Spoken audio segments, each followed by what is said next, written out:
Hello, welcome to I Didn't Know I Couldn't Do That by Daniel Harrison. My name is Cinda Chullen, and I'm the SpaceSuit Knowledge Capture Manager here at the Johnson Space Center in Houston, Texas. I've invited Dan here with us today to share some of his vast knowledge about things that he's learned and obstacles he's overcome over his long career with NASA and other vendors, as well as his own businesses. So I'd like to share with you a little bit about Dan. Dan comes from a long history of innovation, really, associated with NASA and his companies. He's actually started and still runs one of them. But he graduated. He started out as an engineer, really majoring in physics and mathematics at Northeastern Oklahoma University. That's right. Yeah, and after that, he went to work for a couple of contractors, one of them being Lockheed. And then after Lockheed, he started his own company. He learned a lot of lessons starting that company, but went on, and NASA was very fortunate and had the opportunity to hire Daniel. And he has continued a 35-year career with NASA. And I would say that's pretty significant in the sense that he has pretty much held every position that you can hold in the engineering directorate. Almost. Yeah. He started out as an avionics engineer. He was a section head. He was a branch chief. And actually, he was a branch chief in a couple of different divisions in engineering directorate here. But recently, he also has started another company in scan tools that is apparently very successful right now. But so he stays very busy in his retirement. In addition to spending time at his ranch in Central Texas. But I'd also like to share with you why we're here today. Dan and I had the wonderful opportunity to collaborate on a grant that one of our viewers is the recipient of. One of our viewers today is students from the Southwestern Indian Polytechnic Institute. We call them SIPI for short. And SIPI is the beneficiary of a NASA grant that's sharing information and knowledge and learning about robotics and software and different aspects of Mars and rovers and that sort of thing. Dan had the opportunity to collaborate. Dan and I both had the opportunity to collaborate with SIPI on that grant, and we reap the benefits of having these knowledge capture events for SIPI and the students that attend SIPI. So I would like to welcome the students of SIPI today. They're our main focus for our audience today, but also I would like to thank all those individuals from NASA across the agency and possibly in the public, because this stream is available. Ustream is available to the public today as well. So we hope to receive a lot of inputs. And with that, I would like to invite you, if you have a question for Dan while he's briefing today, you can submit those online through the email directly to dlinfochannel@gmail.com. That's DLINFOCHANNEL@gmail.com.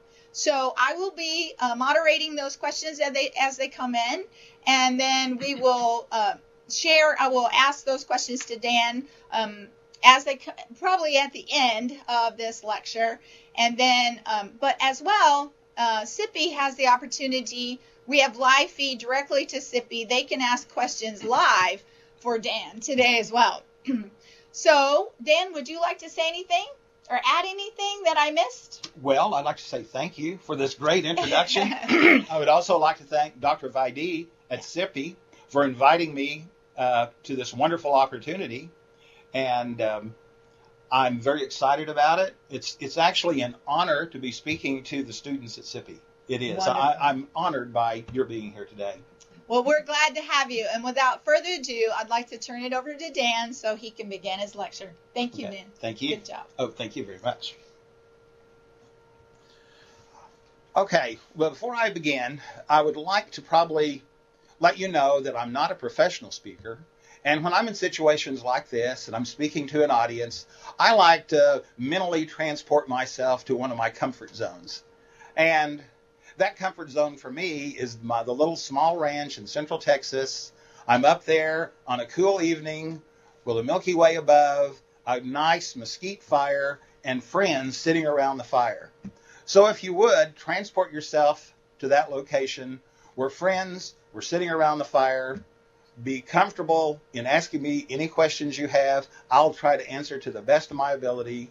And I'll give you some stories now of my career. So my background, I'm from Muskogee, Oklahoma. Maybe you've heard the famous song, Okie from Muskogee, made famous by Merle Haggard in 1969. That's the town I'm from. No, I don't think anybody had ever heard of that place before Merle Haggard. I'm also a citizen of the Cherokee Nation, proud citizen. My great-grandfather was on the Dawes Rolls, which is how all today's Cherokee citizens get their citizenship. His name was Rabbits in the Snow Copeland. So my citizenship is conferred down from him. I initially learned electronics in high school. At that time in Oklahoma, believe it or not, you could take vocational electronics for 3 years, sophomore, junior, senior year, which I took that opportunity. And I was fortunate enough in my senior year to be invited to a statewide test in Oklahoma City, where all the best students in electronics went to compete. And I came away with a first place trophy. So still have that trophy, still very proud of it. I went on from high school to Northeastern Oklahoma University, graduated in 1974. My major was a double major in physics and mathematics. Shortly after that, I moved to Houston, Texas. I worked for a small company for a short time, and I went to work for Lockheed at the Johnson Space Center. In 1988, I became a civil servant, which was another great honor for me. That's what I really wanted to do. I retired from NASA in 2014 after a career spanning basically from 78 to 2014. I was gone for about 6 months with another business venture we'll talk about shortly. And I'm currently doing consulting work in electronics and software, and we have a home business that's making scan tools, electronic scan tools for cars, trucks, and the large 18-wheelers. Okay. The first I didn't know, and I'm going to grab a drink of water. I'm still suffering the effects of a flu. I really don't want to break out in a coughing fit. So, the first I didn't know, we've got to go back to 1977. And I took my oldest son to see Star Wars. That movie had a very profound effect on me. Once I saw that movie, I knew I loved electronics, but I also knew that I had a real passion for human spaceflight.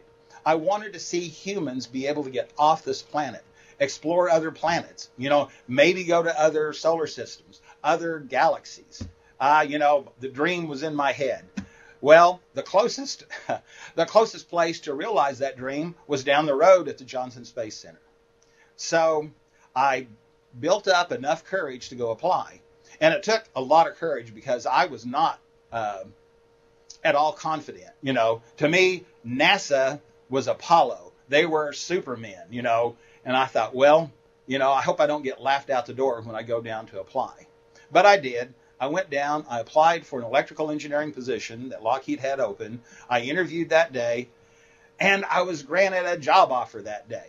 Wow. I was, thrill, joy, unbound happiness. I couldn't believe my good fortune. So when we get to the I didn't know, I was asked later by an employee, well, you're doing an electrical engineering job, but your degree is physics and mathematics. How could you be hired as an electrical engineer? Well, I assumed it was ability that was important. And so I didn't realize that there was this, idea that somehow physics and math was not quite engineering. Well, to me it was. I also learned some things about university snobbery and advanced degree snobbery that exist. Not everywhere, but coming from Muskogee, Oklahoma, I was the first person in my family to ever graduate from college. So as far as we knew, and my family knew, you get a bachelor's degree, it's a bachelor's degree, period. If it's from an accredited. No, apparently if you're from Vanderbilt or Auburn or Purdue, those are the good schools. Well, I had no idea at the time, and I never let that stop me. So, matter of fact, as a branch chief, I had a lot of people from those schools working for me. Lesson be learned, don't let things like that ever bother you. It's your ability. Now, the next I didn't know. This is a venture we got into in 1983, sort of accidentally, and it involved the Atari 2600 video game. Cartridges at that time were pretty expensive. I mean, if you go back, 33 years ago, and $50 cartridge was very expensive. And a friend of mine had one of his cartridges get broken. So we took it apart, see what's in it, found out it's a single integrated circuit that was a ROM chip, read-only memory. Said, okay, we do this kind of stuff, at work all the time. Let's see if we can plug it in a reader and read it. We can. We could read the code. Okay, well, let's program a thing called an EEPROM, which you don't see today anymore. That's ancient technology now. But it was an electrically programmable read-only memory. So we programmed it. We put a socket on the Atari board.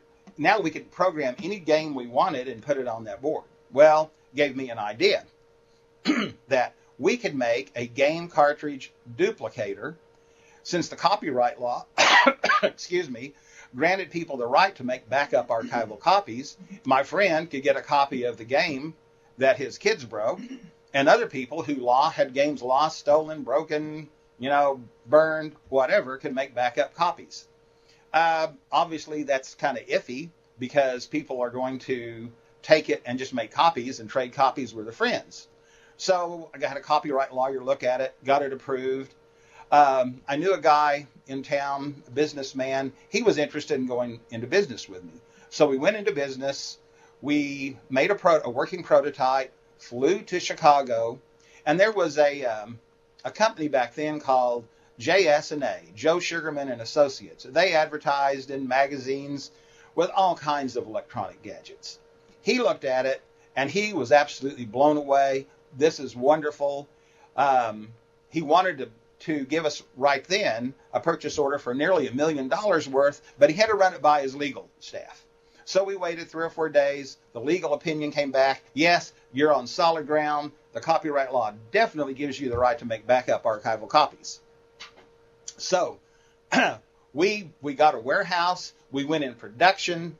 My wife was managing the electronics end of it at that time. She's also an electronics technician, by the way. We hired people, and things were moving. So I quit Lockheed at that time in order to do this. However, Atari didn't see the humor in this venture, to say the least. So they went to a judge, and they got an injunction against Joe Sugarman for selling this device, a cease and desist order. So he had to stop. And then they were going to file a lawsuit. Meanwhile, Atari came to me and my partner and talked to us about buying the company. That's one way to get rid of an annoying pest, just buy them. And so we thought, well, okay, we'll salvage this. We're going to make some money. They want to buy us. I think they're willing to pay a good price, and we'll still be okay. Well, Atari comes back, the lawyers for Atari, they say, well, we found out which judge is going to be assigned to your case. We think we know how he'll rule. And no more conversations from Atari. So case goes to court, and the judge rules that these Atari cartridges cannot, as a matter of fact, let me skip to the next slide. So you can see what the programmer and the cartridges, I'm sorry, I got so carried away, I forgot to change slides.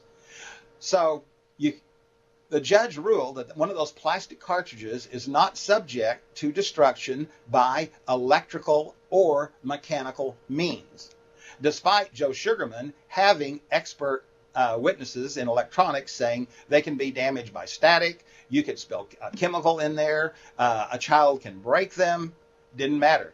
So when a federal circuit judge makes a ruling, the laws of physics apparently change, and that became legal precedent. Joe Sugarman lost $1 million in punitive damages.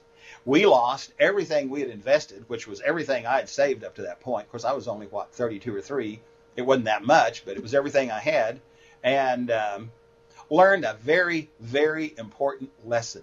You don't, in the United States, be very careful if you're going to compete against a large, powerful corporation with unlimited legal resources, because very, very few people can beat them, even if you're right. We'll go to the next one. Okay, so after that little adventure, I went back to Lockheed, where I really wanted to be. I stayed with Lockheed. That was probably around 1984. After 4 years, 1988, I was invited to go to work for NASA. And not long after going to work for NASA, I was promoted to a section head in the data management system for the space station program. While there, I could see the space station avionics side and the shuttle avionics side, and recognize that there was a deficiency in this overall shuttle station integration that missed the data translator box. So neither the shuttle nor the space station wanted to pay for doing that. And so they keep letting the schedules go on and on and on. And we're saying in my section, you have to have this box. You won't be able to dock a shuttle to ISS, to the space station, without that interface box. Well, it was a game of chicken between two large programs. And so I had my section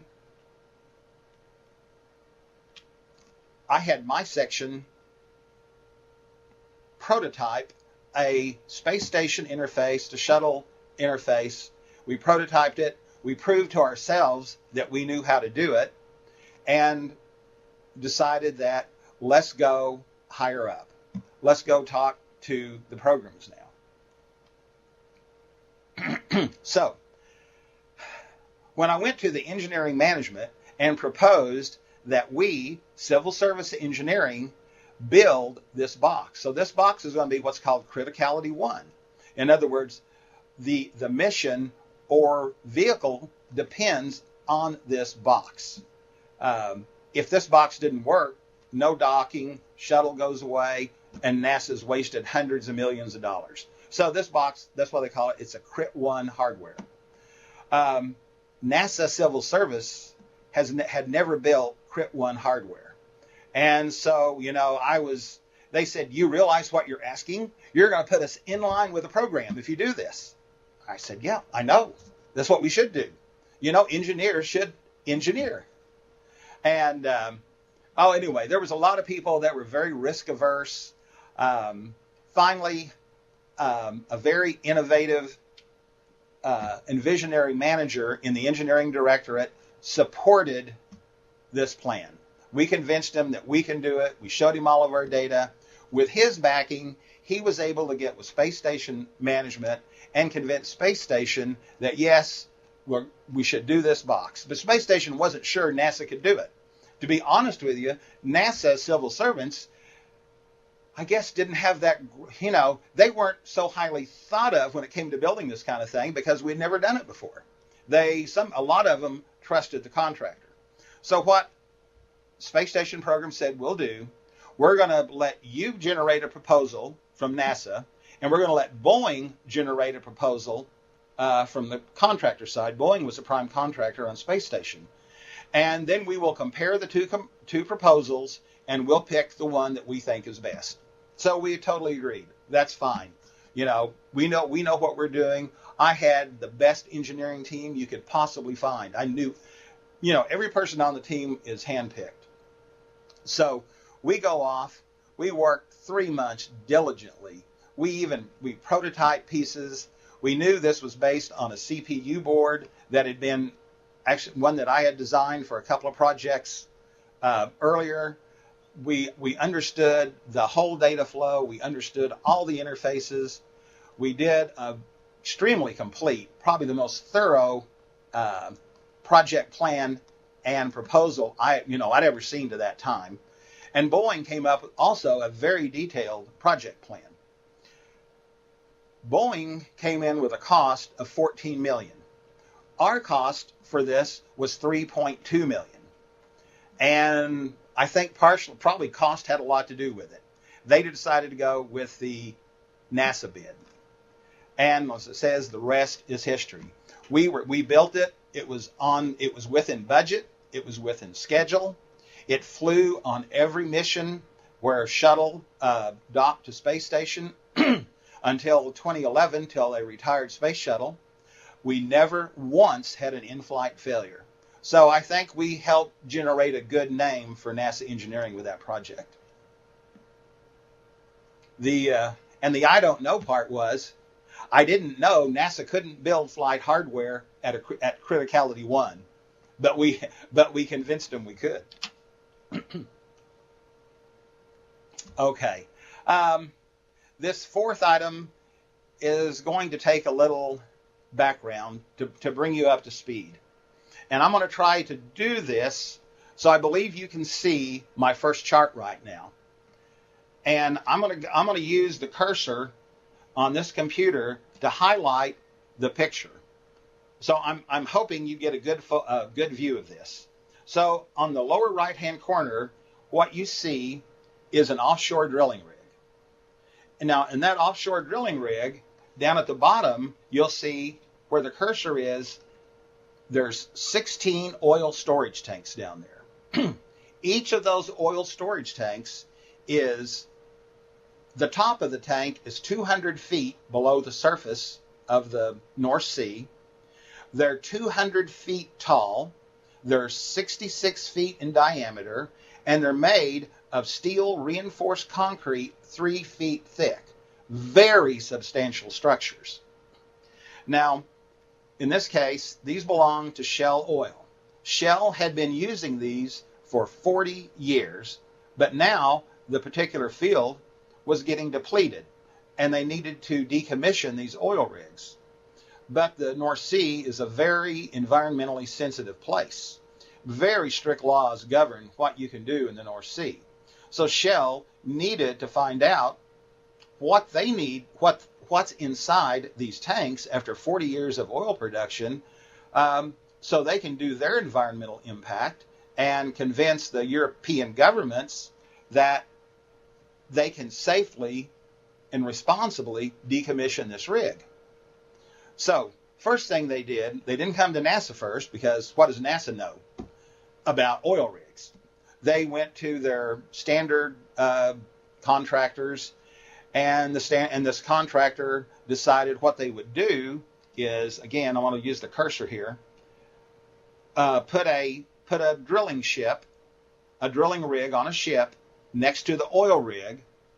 Then they would go down. They would somehow level the top of that domed oil tank, because they needed a flat surface. So it's going to be ground down. After they grind it down, they're going to install what's called a Christmas tree, an oil Christmas tree, which has a blowout preventer, and it's just a way of getting the drill down. Then they're going to take a drill, they're going to drill down through the top of that tank, and here's where it gets really risky. At the top of that tank is still oil floating. That they don't want those thousands of barrels of oil to be out in the sea. So they were trying to work on how they're going to do that. And then once they got down in there, then they were going to drop something to image the inside of that tank and let Shell know how much of the sand and rock that's brought up with the crude is still left in the bottom of the tank. So they had spent somewhere over $100 million. I mean, an incredible amount of money by our standards, in trying to accomplish this. And the North Sea is a rough place. You know, the ship has to be stabilized. They're afraid the ship's going to crash into the oil rig. And in the wintertime, the conditions are horrible. So in December of 2012, since their contractor hadn't completed it yet, and now they're worried about getting this job done, they had a team of people from a group that's, you know, looking for innovative ways to solve problems come to NASA and present NASA with some problems that were very tough to solve.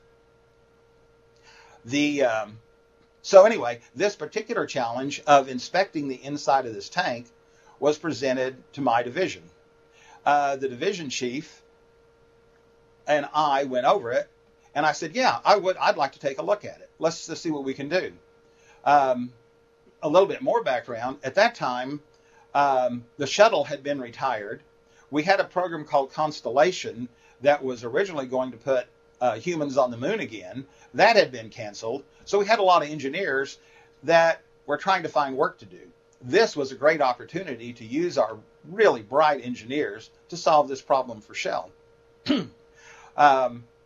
So we went through a brainstorming session for a couple of weeks and went through all kinds of ideas. Finally, we hit upon the idea of literally flushing it down the line with water with a little ball on a tether. And that appeared to be the best idea that we could come up with. So we had to say, okay, we can flush a 9-inch ball down that 10-inch line. That shouldn't be a problem. But we have to find a way to image the bottom. And you can't do it with a camera, because when we come out of the pipe, we're going to be, you know, more than 100 feet above the bottom of the tank. And the water might be murky. It's going to be dark. Light doesn't go through water, though, especially 100 feet of water. So what we thought about was using a thing called a blue laser LiDAR that the Navy was developing. They were in the $100 or more $1,000 range, but also a sonar. We could use an imaging sonar to image the bottom. And we found one that would fit inside this little 9-inch sphere. So we said, okay, we're going to go with it. This is it. We think we can do it. But before we go to Shell, we want to prove we can do it. Let me go to the next slide. So in order to test this concept, we needed to set up a run of 9-inch pipe, because that was the size of the pipe that went into the oil rig.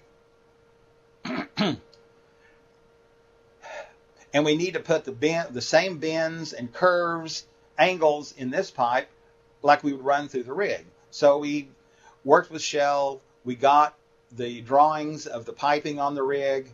We decided we bought enough plastic pipe. We bought both white plastic pipe and clear plastic pipe, because there's through the corners and things. We wanted to see how this little sphere would go through.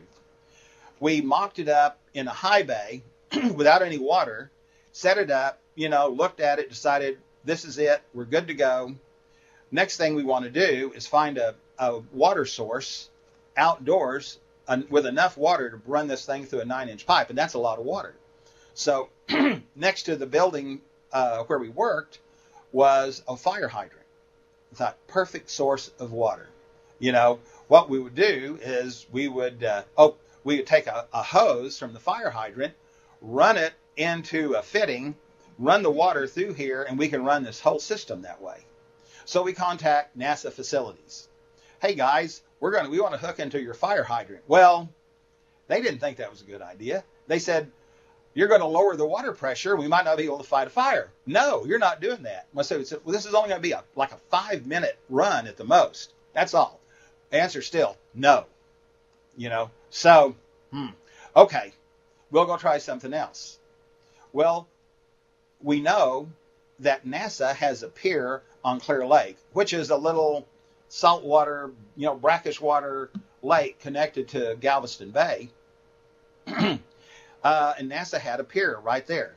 Next thought was, okay, we're going to take our pipe system, we'll set it up on the pier, we'll rent a water pump, a heavy-duty water pump, then we'll pump the water from Clear Lake, run it through the pipe, run our test, verify our design, and be good. And on the outlet side, the water is just going to run out and then run right back into Clear Lake. Okay, should be no problem. That ought to be a no-brainer. So we have to, but then again, you can't do anything to NASA property without permission. So we again go to the NASA facility managers and say, here's what we want to do. So, okay, first of all, it looks good, well, okay, that might work, until they get to the environmental part. And they say, well, if you're going to be pumping water into Clear Lake, you'll have to have an environmental impact. And well, okay, God doesn't have one when it rains, right? So why do we need an environmental impact? Well, because you're actually pumping water that's going to run into the lake. And anytime you do it, or humans do it, it requires an environmental impact. And so, it's coming right out of the lake. It's running right back in the lake. We're not modifying the what didn't matter. That's bureaucracy. So, okay, fine. I have another solution. We have a little house on the back part of Galveston Bay. I have a pier in the backyard there. We'll go down, we'll set it up on my pier. We'll take the water pump. We're just going to go down there and do it. And when we finish, then we'll go tell the upper management what we did. Nobody's going to tell us no. Now let me go. Okay, let me give you some background. This is how the system is supposed to work on the oil rig. So I'm going to hit the stop button whoa! I messed up here. Sorry. I wanted to stop it. Okay, before it starts, let me just do some quick background. Okay, so the gold sphere is called the stuffing box. The gold cube is a stuffing box. In that box is the inspection sphere. Now, the picture you're looking at is a representation of what's down in a leg on that drilling platform. So the pipeline goes from the leg into one of those storage tanks. So the idea is to drop it from what's called the stuffing box into a pipe that goes straight into the oil storage tank. Now that's what you're seeing here. So we had the animation folks in our division make this for our pitch to shell. And they did a very good job. Okay, so now you see the inspection sphere pops out. Once it pops out, it's going to deploy a sampling subsystem that goes up to sample the top oil, the oil in the top of the storage tank. And it will also begin doing a 3D sonar imaging scan of the bottom of the tank. And while that scan's going on, it deploys a bottom sampler to get a sample of the muck and oil, all the stuff that's solid down at the bottom of the tank. Upon completion of the 3D scan, it then reels in both sampling systems, and then the sphere is pulled all the way back up into the stuffing box, where we can retrieve the physical samples. And all the imaging has already been recorded through the tether into a computer system we had up on the top deck of the oil rig. So that was what we're trying to do. Now, let me tell you, this is how we proved it at my place. So what you're seeing is a setup of the pipe. It's not couldn't get the full run, but through that blue line right here is the water intake. The equivalent of a stuffing box is up here where one of the engineers is standing. He was a deputy branch chief. And we ran the water. We ran through let me start the second one up. Well, why didn't we go to, there we go. Good thing I have a good operator. So now you'll see the sphere, it's going up. It's probably hard for you to see. It's going up and it's going to pop out, and there we go.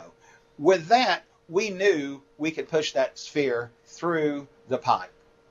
So with all of that data and with only a minor hand slap for not telling our director at management what we were doing, we went to Shell. We made the presentation to Shell. Shell said, yes, absolutely. Let's go for it. And so that started the project off. And that project is still going today. We went out there. I had retired by the time they ran it at the oil rig. But there was a problem. They came back. They run again. And unfortunately, working on an oil rig is it's pretty difficult, because they were going out there, and a ventilation fan in that leg went out. Well, without a ventilation fan, they will not let you work down there, because the explosive vapors that can occur. So, and poisonous. So anyway, but it's actually still going on today. Matter of fact, they may be out there now. I don't remember. Sometime around this time frame, they were going back again. So, here's another one of those. We didn't know we couldn't do that until we do it.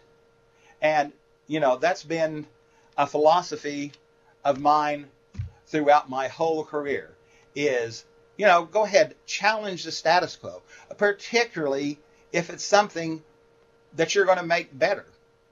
I have a little quote here at the end. If you know the enemy and know yourself, you need not fear the results of 100 battles. Well, the enemy doesn't have to be somebody trying to kill you. It doesn't have to be somebody that doesn't even like you. It can be an institution. It can be processes.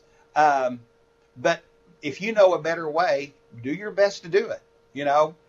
Always keep striving to do the best and the most efficient, the safest that you can.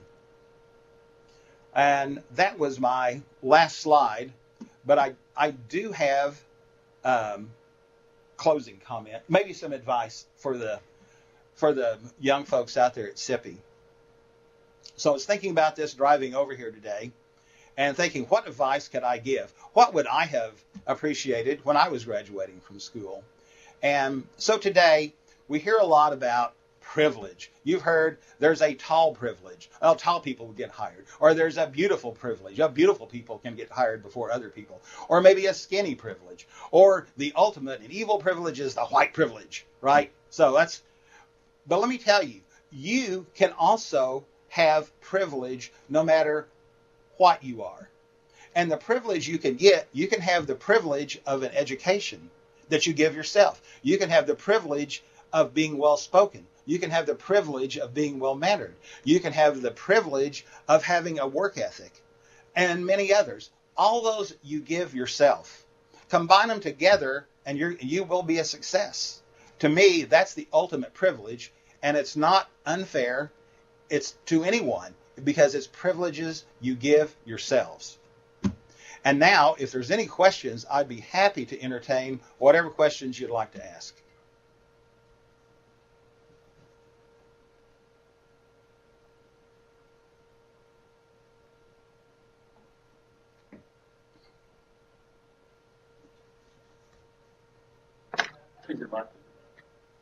Or just tell me what your questions are and I'll repeat them.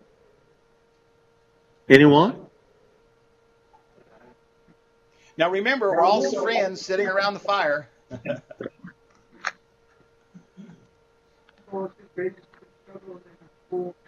What was your greatest struggle in school? The greatest struggle? That's a good question. Believe it or not, my greatest struggle was in English and in writing. And I was going to be so happy to graduate with physics and math, so I'd never have to write, papers again. Little did I know that was going to be such a huge part of my job. But English, English was always a struggle for me for some reason. Very good. Why was that a big part of your job? So why was that such a big part of your job? Well, okay. For example, you go on a trip. And to give you a good example, back in 1991, I was tasked to go out and do some work with the data acquisition system that I and a few others had designed to do body flap measurements on Shuttle Columbia. So we were out there. It was 24-hour shifts, working around the clock, and I had to write up. I was the lead, so I had to write up the results of the day. I had to write up recommendations, and they have to be written in a way that somebody can understand them. So, I mean, there's a good example right there that, of some, and at the same time, that was the time I got to sleep in the payload bay of Columbia. We didn't leave, so the Columbia vehicle always had a special place in my heart. Questions? More questions? Thanks, Dan. I'm just relaying the questions we're getting from the students. Though the second one was from Patricia Hines from the New Mexico Space Grant Center here, which was a very good question as to why you need to know how to write well. And if you become a supervisor, you've got to write performance reviews, and you want to do justice to the people that are working. They're doing their best for you. And so, in turn, the supervisor needs to do their best for those people and give them an accurate write-up that reflects all their accomplishments. Dan, I have a question from the Ustream audience. Okay. It says, how important is the engineering design process in creating new technology or space hardware? I think, the design process. That it's obviously very important, but this is something we've struggled with a lot, the design process. At one time in my career, I was tasked to write a work instruction for the design process. Well, the design process, though, that's like asking an artist in some ways to write a work instruction for painting a masterpiece. Well, there's a lot that goes into it that is an individual talent, that different people have different design processes for getting there. Obviously, some things are always going to, you always want to have your designs documented. You want your electrical designs to be robust. You want to, ensure that your component tolerances, I'm getting down in the weeds, I know, work under worst case conditions. All of those things that NASA requires, to do a flight design, there's lots of these requirements on the design process. But the actual process is so individual. We were never able to capture something like a work instruction to do that, other than those things I just mentioned. That's probably not a very good answer, but I did. I've always thought of it like an artist. Tell me how you made this masterpiece. It's their vision a lot of times. I hope that helped. Dan, go ahead. Oh, go ahead, Dr. Dan, this is Nader Vadi from SIPI. Oh, hello, Dr. Vaidi. Very nice to see you. Thank you. It's nice seeing you, and I really appreciate your time and your commitment to come and talk to my students. The project that you encouraged and supported 3 years ago is now in full bloom. Great. And I really like to extend an invitation to you to visit SIPI sometime in your busy schedule. Well, I would love to do that. Maybe we can exchange emails, and I could drive out there sometime. Nice. And Dan, I have a question. I know in the years of your career, you have recruited or hired a lot of engineers or assistants. Can you tell us what was the most important traits that you were looking in when you were hiring an engineer? What kind of competencies? Well, we would look at their resumes to see that they had the coursework required for a position, if it was software or hardware, Maybe we were looking for somebody that was going to design power supplies, but also what very important is the person's enthusiasm for the job. We would look at their hobbies. What have they done? Have they been? Is electronics, is design a job that they would love? To be great at something, you have to love it. Yeah. And so that the interview is very, very important in that case. How well did they interview?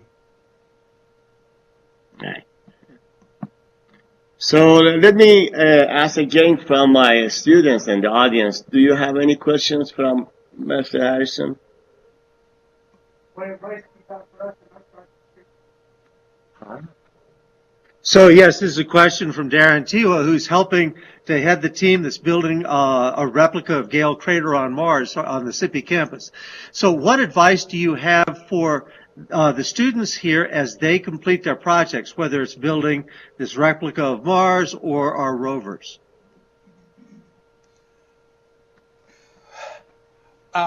So is there any more specificity to that? So Darren, think a little bit.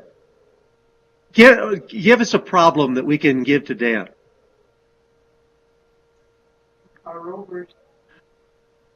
What about the rovers? Our Swarmathon. Yes. SIPI has been involved in the Swarmathon project and has been working on how do you write the software to get these autonomous robots to communicate with each other and gather things. We also want to see about how we could use those on the Mars yard itself to work in tandem with our larger Mars rovers. So how could we approach that? Well, the way I've always approached a software project like that, there's quite a, okay, echo's gone, is I like to do a software design document. So I like to start writing from a high level what it's going to do. So if rover A is going to communicate with rover B and C, then you need, just start out. This is what is it here. These are the behaviors I expect. I write out those behaviors. Then take each behavior and break it down in what that behavior means. Break that down. Break that down. So that's the way I always approach that. But I always start at the top. With the high level of what does it have to do, and write it down so I get a clear understanding of it. And then take each of those elements and break them down. Does that help? Yeah. Yes, I think very much. Emery, this is something that you're very involved in here, too. You have any follow-up questions to that? Not right now. Okay. Thank you. Anyone else?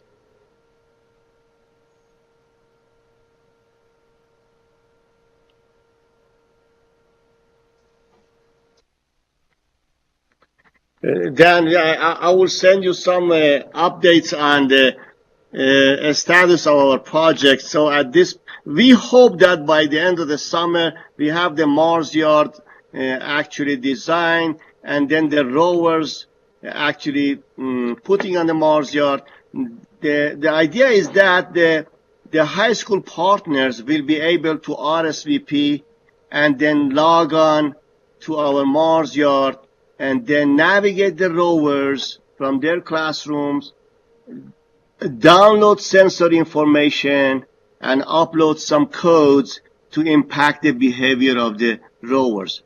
The unit of activity is a mission. So we will have 10 canned, cooked, turnkey missions that the students can select in order to interact with our Mars yard.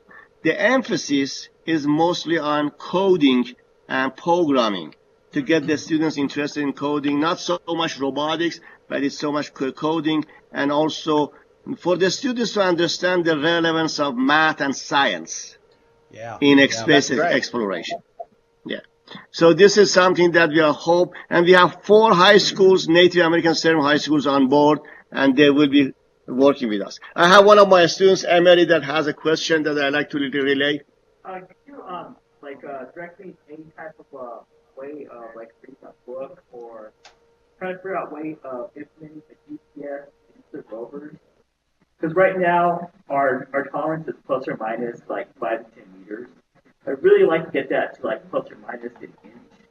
Could you understand that question, Dan? No, I did not hear it, unfortunately. Okay, so Emery asked if you could point to a book or a resource that would help them to understand how to install a GPS system into it. Because, for example, one of the things they learned in the Swarmathon experiment, they were at Kennedy Space Center doing that, was how much, it was maybe 6 feet, something like that? It was like plus or minus 5 meters. Yeah, plus or minus 5 meters. They want to be able to get it down to about plus or minus an inch, which is the kind of thing we'll also need for the Mars yard itself. Okay. I think precision farming groups will use differential equations to try to get it down to a smaller tolerance. But I don't know if there's maybe like what you're saying, like any books or any like open source differential equations we could apply to try to get that to improve the down. precision. Good. So that you understand this. This is the follow-on piece of this from Corey. Let's see, automated farming systems use GPS, and they also need very, very precise locations, which is something which is potentially directly applicable to the tribes. And so they need a lot of precision. So they use differential equations in order to solve these problems.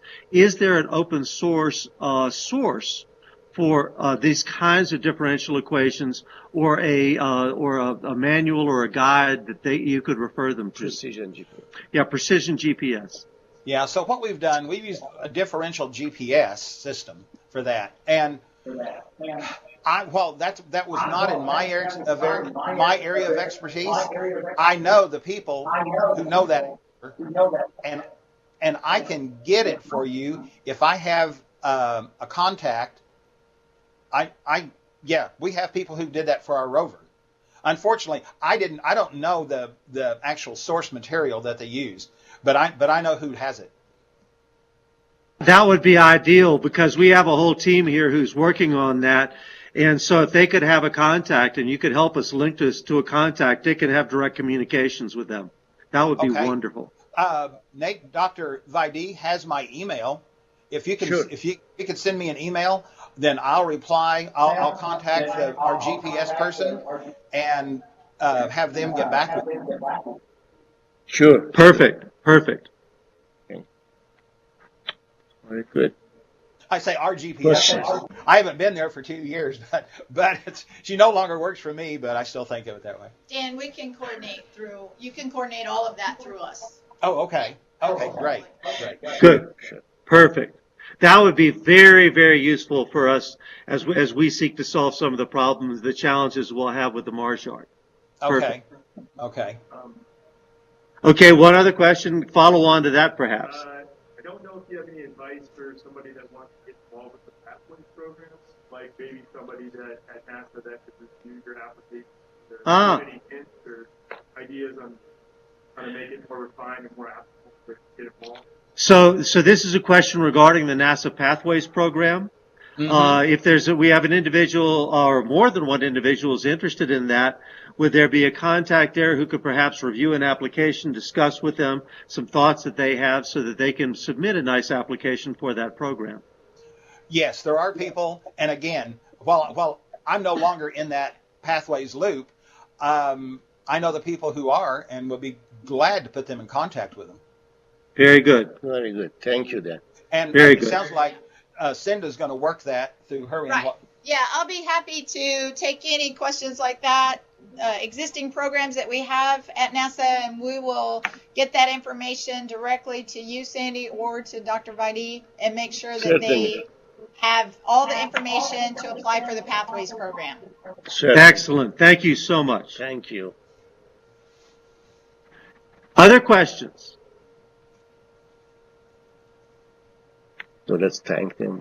Well, thank you so much, Dan. We so much appreciate your time, the effort that you put into this, the long friendship that you've had in supporting what we're doing here at SIPI with Dr. Vaidee. And this is a wonderful opportunity to using technology, get to know you a little bit better and learn some of your background and stories. And the wonderful quote from Sun Tzu is a wonderful takeaway for everybody here, to not let these obstacles get in your way. Yeah. That's right. Okay, well, I'd also like to thank you. This has been quite an honor for me. I hope I've been able to influence at least a few people. We need to see more people, especially from the Native American community, in science and engineering. Maybe I've motivated somebody in a small way. I hope so. And it's really been an honor for me. So I want to thank you for extending the invitation to speak.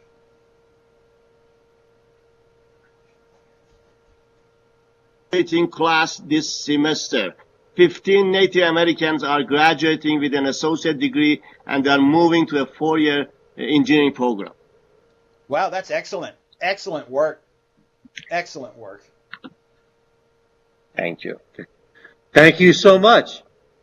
Well, I'd like So to, let's just- I'd like to conclude this with a big thanks to Dan for coming out today since he's retired. Luckily, he lives here in the local NASA Houston community, and we were able to reach out to him to come in and share these wonderful words of wisdom to the students and to the NASA community as well.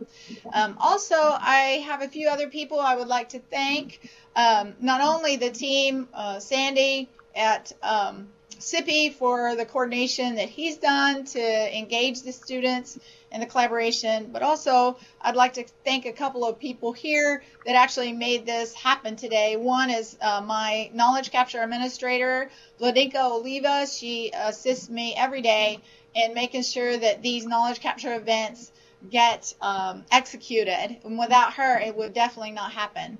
Additionally, I would like to thank the Digital Learning Network, and particularly Michael Hare, for all his coordination with us and to make this happen, because I believe that this is an awesome venue for us to communicate, and I'd like to see us do more of these. And we have a few more scheduled with SIPI as well as additional knowledge capture events that we have planned for even the rest of this fiscal year. But I would like to thank everyone that came together to make this event happen. Without them, we would not have this event today. And additionally, this information will be archived with the knowledge capture program, and it will be actually available online for anyone to go back and re-listen to as well. And then we share this in digital form directly with SIPI so that they can share it with future classes that they may have that they would like to listen to it. So with that, additionally, if you have additional questions and you would like to ask them, please go ahead and send them to dlinfochannel@gmail.com, and I will make sure that Dan gets those questions and we're able to get the feedback to you some way. So with that, I would like to conclude this session, and thanks for all participating, and thanks to all the listeners today, and thanks to all that make this knowledge capture event happen. Good. Thank you, Cindy. Very good. Well, thank you everyone for coming to this our fourth knowledge capture event.